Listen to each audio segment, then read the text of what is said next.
취임이 이제 내년 봄 시기도 아무도 뭐 가능하지 못하다가 윤석열 대통령의 간저 정치 잇따라서 지도부 이렇게 만나면서 이제 그 일성이 나왔어요. 예. 이것도 지금 이제 당에 대해서는 이 선을 긋겠다, 자기가 간섭 안 하겠다 해놔놓고는 결국은 그 비대위에서 아무도 제기되지 않았던 일시시기가 간저 정치를 통해 가지고 이제 드러났어요. 만찬. 예. 이말 삼초. 예. 간저 정치가 아니고 관저 정치.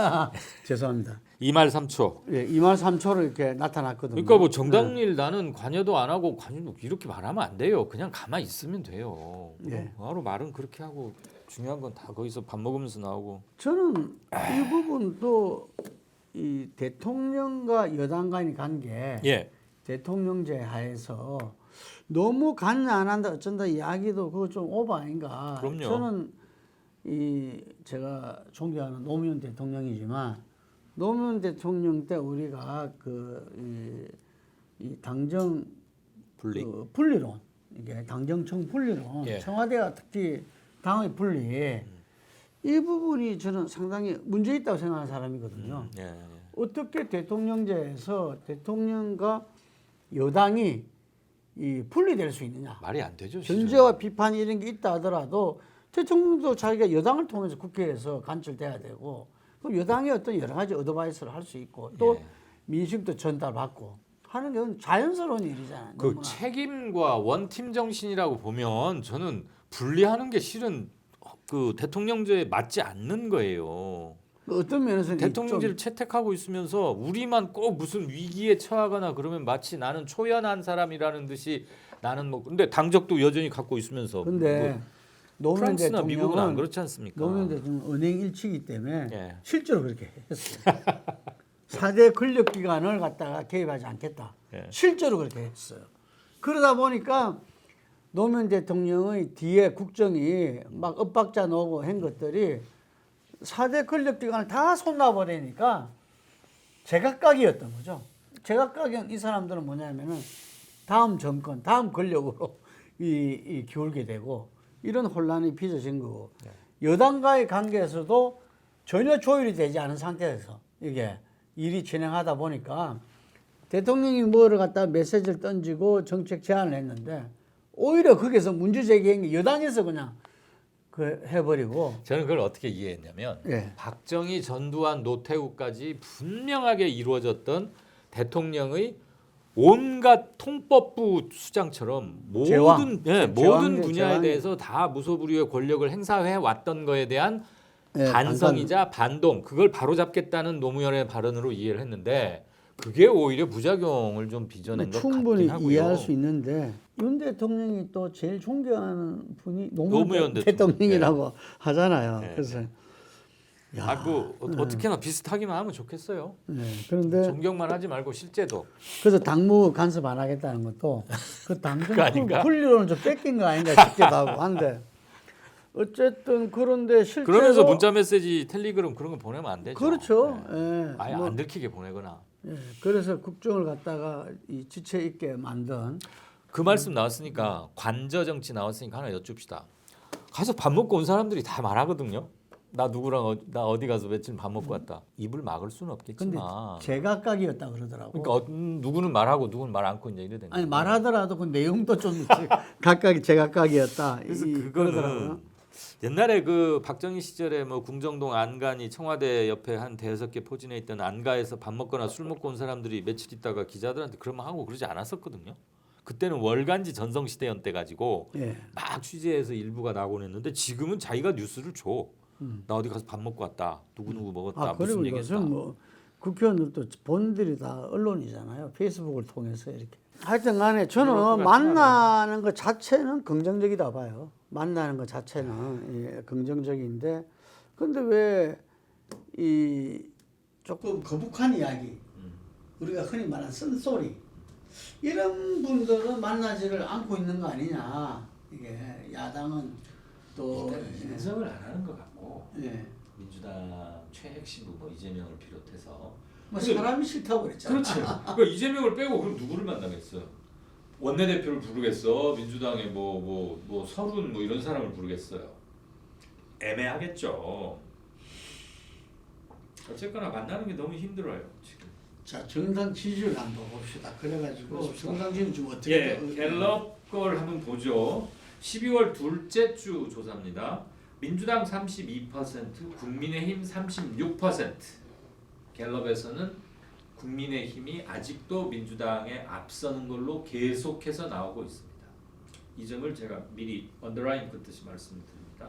같은 갤럽의 그런 무당층은 어느 정도 되느냐? 26%. 그러니까 민주 32, 국힘 36. 오차범위 내지만 국힘이 앞서고 있고 무당층은 약 26%다.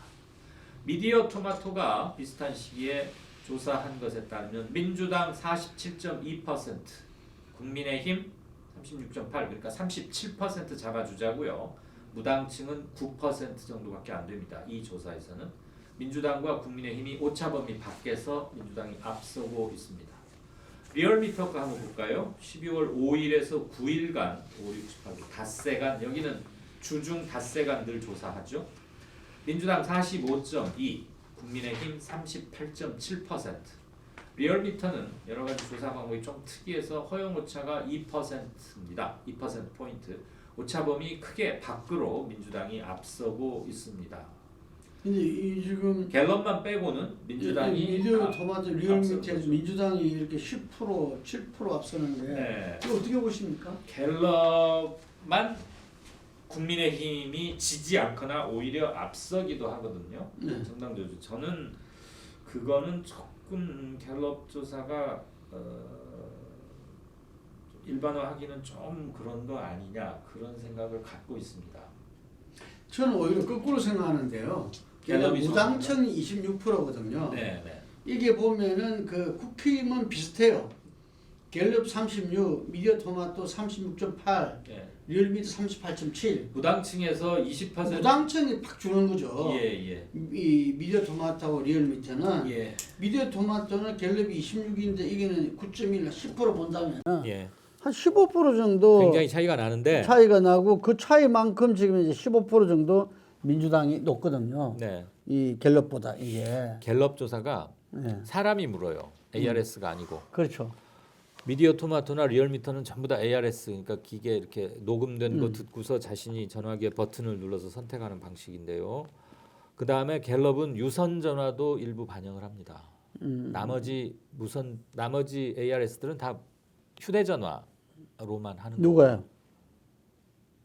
미디어 토마토나 리얼미터나 다 그러니까. 휴대전화 100%인데 갤럽에는 유선 전화가 5 내지 10% 들어갑니다. 10%는 상당히 저는 많게 과대 배분됐다고 생각하지만 5% 정도 들어가면 그거는 저는 유선 전화를 조금 넣는 거는 오히려 정확도를 높이는 데 있어서는 필요하다고 보는데 지금 무당층이 말씀하신 대로 갤럽이 큰데 이 다른 조사에 보면 무당층이 무려 40%에 육박하는 조사도 있어요. 맞아요. 네. 그래서 지금 미디어 토마토 같은 경우는 무당층이 9%쯤 나왔고 리얼미터도 아마 비슷할 겁니다. 7에서 한 12% 사이에 무당층이 있을 텐데 무당층은 저는 그거보다는 훨씬 늘어나 있다고 생각합니다. 그러면 갤럽은 왜 이렇게 국민의힘이 민주당에 결코 뒤지지 않거나 소폭이나마 앞서는 걸로 왜 계속해서 나올까? 그게 문제의 핵심이라고 보거든요. 조사 방법, 사람이 ARS냐 전화 면접, 사람이 전화를 걸어서 묻는 방법이냐에 따라서 이렇게 차이가 날 수는 있는 건 아닌 것 같고요. 응답자 특성에서 그걸 찾아야 될 것 같습니다. 갤럽 조사에 응하는 사람들의 정치적 성향, 자신들이 평가하는 자신의 성향, 그것을 한번 볼 필요가 있을 것 같고 갤럽에서는 계속 이 흐름을 유지하고 있다. 이것이 하나의 특징인 거죠. 지금 왜 국힘이 오히려 앞서는 걸로 나와 갤럽 너희가 틀렸어. 이렇게 바로 단정 짓기는 조금 힘듭니다. 저는 거꾸로라는 거죠. 그게 아니라 네. 제가 느끼는 감은 미디어 토마토 리얼미터에서 민주당이 아까 금방 그 분수에서도 나왔지만 무당층이 이 최소화되고 네.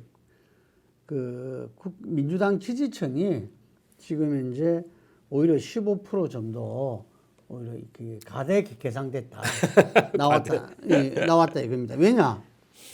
지금 국힘이 윤석열이 대통령이 민심에 대해서 제대로 가지 못하고 있음이 분명하잖아요. 예. 그럼에도 불구하고 그냥 민주당이 그 민심을 받고 있는 전혀 못 받고 있어요. 전혀. 그러니까 이게 안 맞다는 이야기예요. 그러니까 민주당이 어떻게 지금 민주당이 50%에 육박하는 걸로 나오거든요. 그게 그게 안 되는 거지. 안 그럼 되죠. 네. 이 민주당 47.2는 대선 때 이재명 후보가 받은 표하고 비슷하잖아요. 맞습니다. 최대치고요. 지금 그거는 이재명 후보뿐만 아니라 양쪽 다 계속적으로 빠져 있는 민주당을 거예요. 지지해왔고 어쨌든 간에 이 양 진영에서 똘똘 뭉쳐서 넣은 표잖아요. 네, 이게 48대 그 표가 47. 지금 민주당을 지지하나 그렇지는 않는 거죠. 제가 볼 때는 당연하고요. 저는 무당층 비율이 상당히 지금 오차가 많이 발생하고 있다. 그렇죠. 그렇게 예, 그래서 민주당 분들도 뭐 자기들이 조사상은 뒤지지 않다, 앞선다 하면서도 현재 이 윤석열 지지가 빠지는 부분들 예를 들면은 그 6대 3이라고 했을 때 이전에 거의 반토막 났잖아요. 네. 그 반토막 난 걸 민주당이 아니 자기들 지지도 제대로 못 가지고 있다는 것을 다들 인정을 해요. 그럼요. 예, 그 대선 때 이재명 얻은 게 47%고요. 윤석열 얻은 게 48%입니다. 실은 이거보다 조금 더 차이가 줄어들지만 양쪽 다 그때 얻었던 표보다 지금 못 얻고 있는 것은 명백한 사실이고 국민의힘이 못 얻고 있는다는 것은 대통령 국정 지지율에서 그냥 여실히 드러나는 것이고요. 민주당은 반사 이익은커녕 자신들에게 표를 던졌던 사람들도 꽤 많이 떠나 있다. 그중에 가장 큰 것은 이 정부 출범하고 인사청문회 특히 한동훈 장관 건 때 제법 좀 실망들을 많이 한번 했었고요. 둘째, 청담동 술자리 건 이른바 그거 가지고 아직도 더 탐사하고 뭐 이렇게 해서 뭔가 막 계속 이렇게 하고 있어요. 물론 아직도 그걸 굳게 믿고 계시는 분도 일부 내에서는 분명히 있습니다. 그런데 그거는 여러 가지 정황이나 그다음에 뭐 가장 핵심적인 증인이라고 할 수 있는 또 사건의 주인공이기도 하고 첼리스트란 사람이 경찰에 가서 진술을 바꿨다. 근데 나중에 또 바꾸지 않았다고 그랬다가 다음 날은 TV조선인가 다른 데 가서는 바꿨다. 이렇게 계속 뒤집어지면서 저거 자체가 일단 믿을 수 없는 건 아직 수사가 진행 중이긴 합니다만 근데 그 건에 관한 민주당의 대응 이런 것들에서 실망을 하거나 돌아선 분들이 분명히 있습니다. 그런 것들은 좀 정확히 직시를 할 필요가 지도부가 있고요. 이 조치를 이 숫자를 보고 본인들이 잘 가고 있다는 그런 오판만 안 했으면 좋겠어요.